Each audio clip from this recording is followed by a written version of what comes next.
Okay guys, we're back for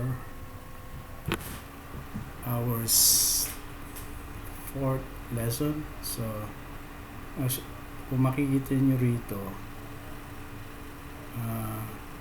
nakapahalang yung grass tsaka may line. So, ang gagawin natin, i-adjust natin yung size para magandang tingnan.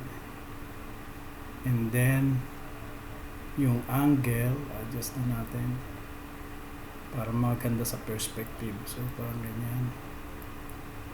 And then, next, yung perspective para mas magandang tingnan, parang malayo yung doon sa may bahay compare dito sa malapit sa screen.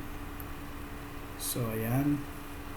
So, kung gusto natin palitawin si Anton, isi-send lang natin ng back itong grass para makita natin si Anton. Let's go. There you go. Ayan na si Anton. Presto. So, ganyan ang ating lesson 4.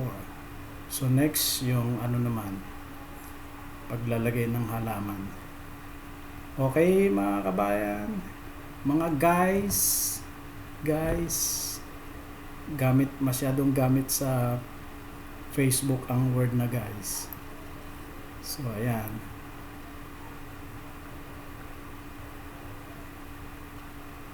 Alright, bye.